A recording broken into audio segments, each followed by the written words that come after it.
Seahawks offseason is in full gear, which means those who cover the team are awfully busy these days, and that includes Gregg Bell. When he's not writing for the News Tribune, he's doing his show on Sports Radio 93.3 KJR-FM. Greg, I know you're out there, team headquarters again today. Welcome to the show. Yeah, you're right. It's starting, right?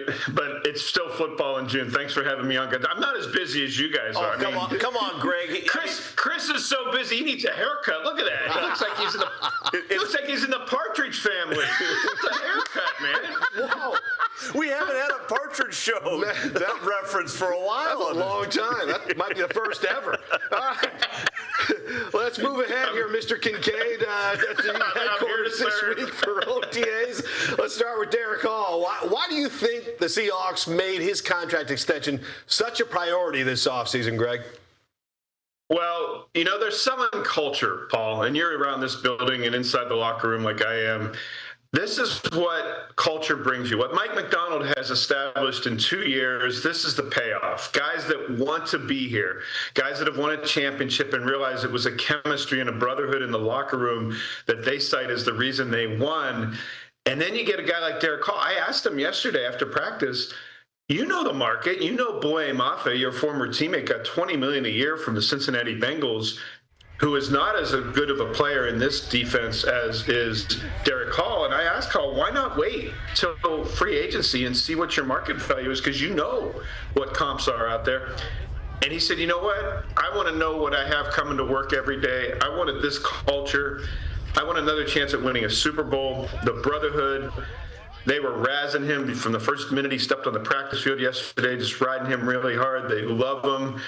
Julian Love and Devon Witherspoon were giving him a hard time. And Hall loves that. And I asked him, I said, so this is a case of culture is more important to you than money? He said, for me, absolutely. And this is a guy who's 25 years old. He's at his first chance at a second contract, his first chance at free agency, which is the reason, guys, that guys play high school football and college football and two-a-days and captain's practices and weightlifting at 6 a.m. is for the second NFL contract. And he said, you know what? Instead of a few extra dollars, I'm going to sign now, know where my future is going to be for the foreseeable, for the next 3-4 years, and stay with the team and the environment that I love. He had his mom next to him when he signed the contract yesterday here inside the building. His mother had him at 23 weeks. He was born at 2 pounds and dipped to as low as 1.5 pounds. And his doctor said that Derek Hall wouldn't live. He was on respirator, life support, and he said it was really important to him to have his mother from Gulfport, Mississippi with him when he signed the contract yesterday. And he said, from where I've come from, a few extra dollars doesn't matter. It's more than the people around me, and that's why he chose the Seahawks to stay. And that's why we love you, Greg, as a storyteller. It's not just the X's and O's. You take us and give us the heart, and I think that also says a whole lot, Greg, about Coach Macdonald, John Schneider, and the culture they're bringing, that these players, they want to be here right now. Absolutely. Now, of course, you win a Super Bowl and you win 16 of 20 games and everything's great. Yeah. But this culture preceded those wins. And they will tell you, last year at this time, they were telling us, this is different. We had 100% participation last year in OTAs, voluntary work, voluntary mini camps. And the same thing happened this spring. Devon Witherspoon, who's in line for the next huge contract, probably going to get paid as the highest cornerback in the league at $31 million a year plus. He was there the first day in April when Mike Macdonald told the guys, you've had a Super Bowl, go celebrate veterans. You don't need to be here at the start of this. Witherspoon was here. Sam Darnold was here. That culture is something they don't know if they can ever replicate compared to last year, but they feel like they're off to a really good start in 2026 to doing it. Those are the intangibles that the fantasy folks and people that bet don't want to hear about because they can't quantify it, but they'll tell you inside this building that's the reason they're Super Bowl champions, and they think they're off to a start of potentially repeating because of a culture here. Okay, Greg, you mentioned Sam Darnold. Hawks lost offensive coordinator Clint Kubiak to the Raiders, now the head coach there. Seattle hires 49ers tight ends coach Brian Fleury, take over as OC. That means Darnold now working with his 7th different coordinator since 2020. Listening to Sam yesterday, you get the feeling he's used to this transition. He is, and he'll tell you that he's taken a little bit of everything to change and mold his game. Not only the last couple of years has been a full-time starter for Carolina 1 year there, and then Minnesota 1 year there, and now Seattle. But the reason I hired Brian Fleury is he is a continuation of Clint Kubiak. He's off the same Kyle Shanahan outside zone tree. They're going to run much of the same. Their offense is going to be based much of the same. But what I've seen already, guys, is they may do a lot more two-back with a fullback. Think Kyle Juszczyk in the 49ers. They used it some with Robbie Hoots, who then got hurt late last season, and you used Brady Russell a little bit. But I'm seeing more two-back early in this season and this year than I saw last year. And I'm also seeing a lot of quick motion right at the snap to try to isolate players on coverage outside that the Rams and Sean McVay do. Be it with a wide receiver or a tight end, a little slip motion right before the snap.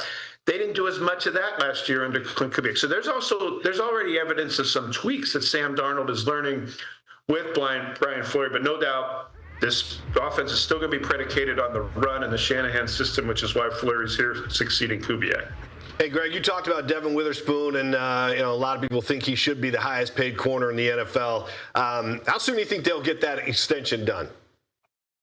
Probably at or around training camp starting, Paul, or July 25th or so. Habitually, when the money's this big for franchise foundation players, the Seahawks and John Schneider do it on or around the start of training camp.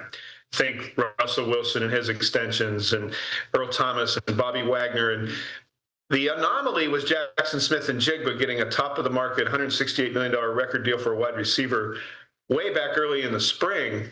And those negotiations went far easier and quickly than they thought they would. And that speaks again to the culture piece, although there was a lot of money involved. When you have this much money, $31 million a year, which Trent McDuffie makes from the trade from the Chiefs to the Rams, you get into the details of guaranteed money. When's the guaranteed money come? How much is it? How much is it due at signing? How much is it against injury? What's the spread of the salary cap charges across the years of the deal?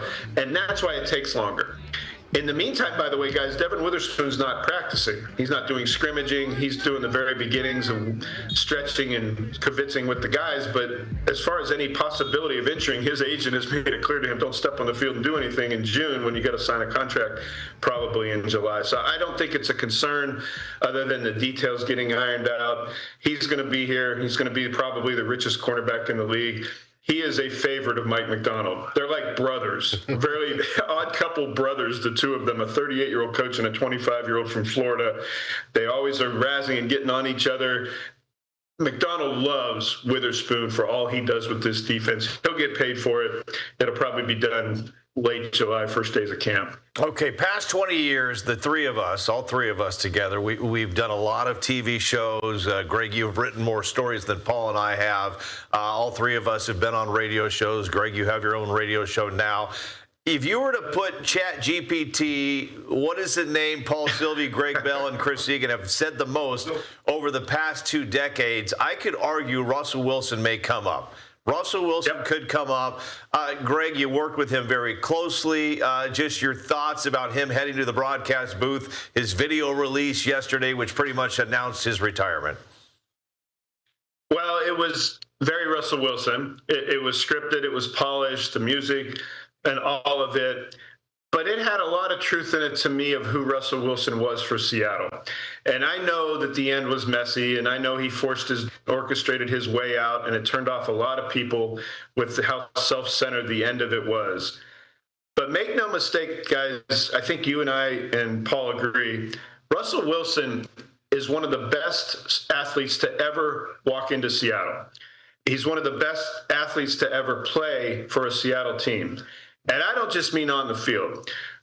Unlike anyone I've covered in 27 years of doing this from the Bay Area and Seattle, Russell Wilson used his sports platform to make people around him better.